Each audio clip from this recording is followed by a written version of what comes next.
C'est dans ce cadre magnifique que l'on se retrouve cette fois ici à Victo-Bonfol, au bord de l'une des plus belles petites routes de Normandie, à seulement quelques minutes du célèbre village de Beuvron-en-Auge. Victo-Bonfol, c'est 120 hectares de vertes prairies normandes, une cinquantaine de poulinières et pour près de à peu près 110 box. Et vous allez voir avec Roland Monnier que ce lieu historique ne date pas d'hier. La famille Aumont est propriétaire depuis 200 ans de cet endroit. C'était le premier haras français où on a élevé des pur-sangs. À l'origine, c'était la propriété du fournisseur des armées en nourriture, des armées de Napoléon Ier. Et donc les Aumont ont exploité l'endroit jusqu'en 1950, vide pendant 4 ans où ils ont mis des vaches pour régénérer les terres.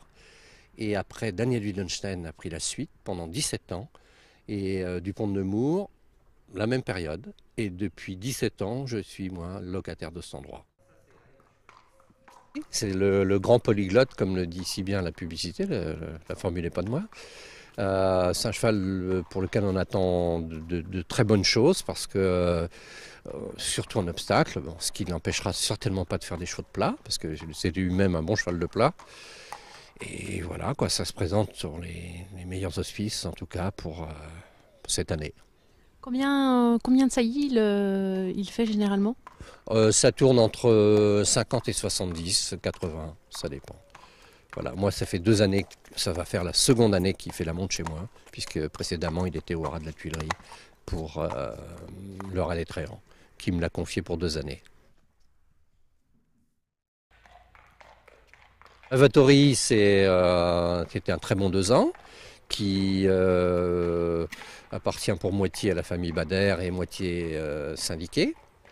Donc il a une première production qui est pas mauvaise, donc plusieurs gagnants de quintet, et quelques 2 ans qui ont gagné, donc on attend pas mal de ce cheval.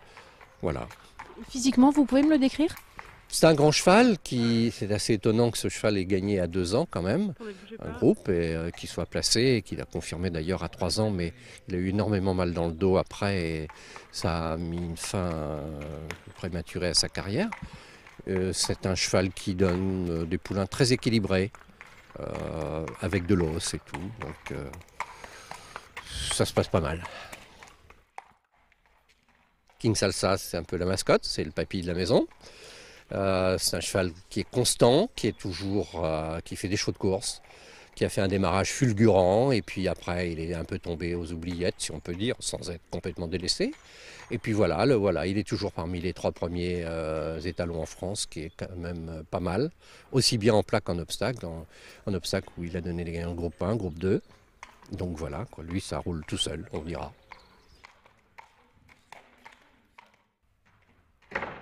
J'ai élevé tellement de bons chevaux pour les autres que quand on peut en élever un pour soi, c'est pas plus mal.